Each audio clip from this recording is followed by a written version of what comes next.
Have you ever paused mid-sip, feeling that faint warmth of green tea roll across your tongue, and wondered what secret journey lies behind that calming taste? What silent hands and hidden moments turn simple leaves into a brew that feels like peace itself? It all begins in a place that almost feels unreal, where the morning mist folds over endless hills dressed in emerald, and the first light of dawn touches the soft, tender leaves that seem to shimmer like living silk. There's a kind of silence here, not the absence of sound, but a living hush, broken only by the gentle rustle of tea pickers moving through the rows, their fingers dancing with speed and grace, plucking only the youngest two leaves and a bud. Each leaf feels alive, thin as paper yet heavy with the dew of the mountains. And it's not just harvesting, it's ritual. Generations pass this rhythm down like a prayer, timing their pick to the breath of the morning before the sun grows bold enough to dry the freshness away. Once gathered, these delicate leaves are laid in wide bamboo trays, resting under cool shade, beginning a quiet transformation called withering. A word too simple for what really happens. The leaves breathe. They relax, releasing moisture as they soften and prepare for the touch of heat that will lock their soul in time. In old mountain villages, they still do it by hand, using woven fans to stir the air, listening to the whisper of the leaves as if hearing their sighs. The scent shifts almost imperceptibly from green and raw to sweet and floral, like spring rain meeting a fire's first smoke. It's in this moment the clock starts ticking, because the journey from leaf to tea is a race against time, a delicate war between moisture and flavor, heat and patience. Then comes the most decisive act, the killing of the green, they call it, an ancient phrase that sounds harsh but carries respect, not violence. The leaves are heated, either in iron pans or steaming drums, to stop the natural enzymes that would turn them dark, sealing in that fresh, grassy life we know as green tea. Inside the factory, this part feels almost like a symphony of motion. Workers move in rhythm, turning the leaves swiftly, the air thick with a sweet, roasted fragrance that clings to the skin and hair. The soft hiss of steam and hum of machines blend with the faint sound of crackling leaves, each one curling, twisting, taking shape, like it remembers the touch of wind. The temperature, the timing, the turning, it's all instinct, something you can't teach in manuals. A single second too long and the leaf loses its life. Too short, and it stays raw, its flavor unfinished.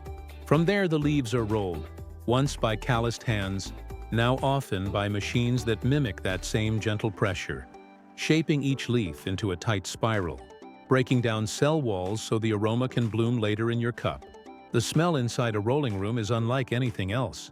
Sweet, earthy, almost like warm hay mixed with honey.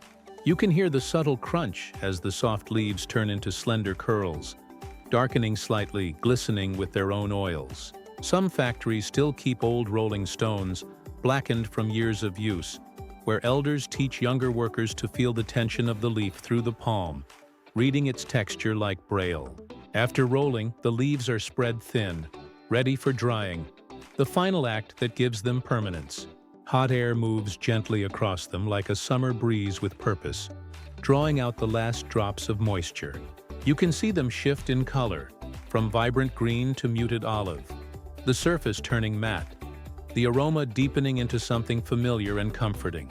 The dryers hum like quiet engines of time, their metal skins radiating a dry warmth that fills the room like sunlight.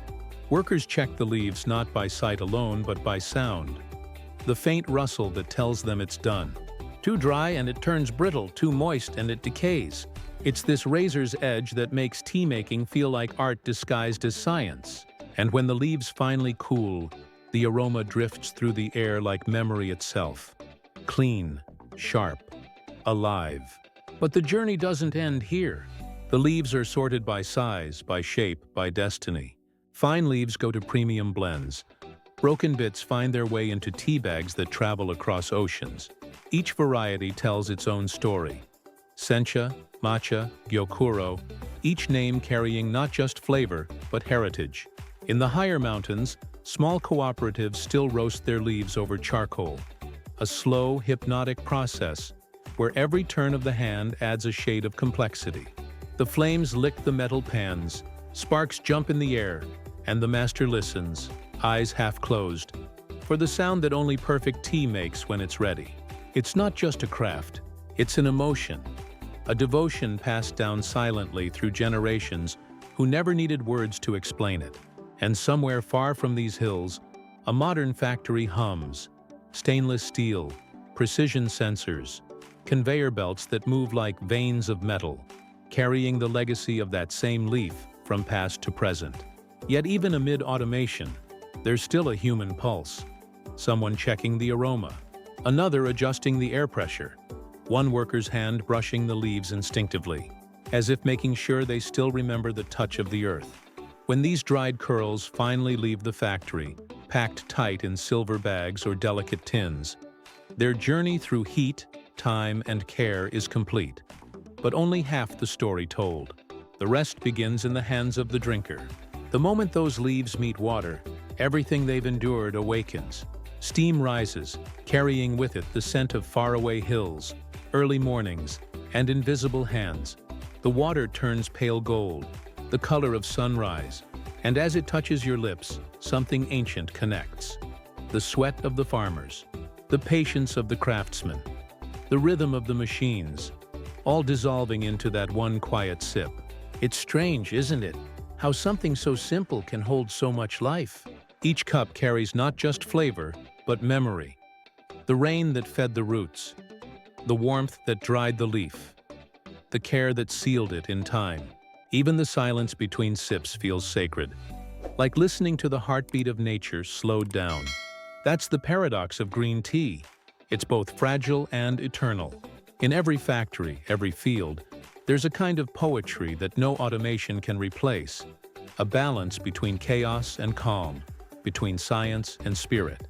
And as the world grows louder, faster, more restless, these tiny leaves still teach us to pause, to find peace not in escape, but in awareness, in the small act of brewing something that once grew from the earth, lived through fire and came back to water. From dew to flame, from hand to machine, from leaf to soul, this is the untold journey behind every soothing brew. And the next time you lift that cup to your lips, feel the silence before the first sip. Because in that silence lies everything. The mountain's breath, the farmer's hand, the fire's whisper, and the heartbeat of time itself. The leaf dies so the calm can live, and that, perhaps, is the truest transformation of all.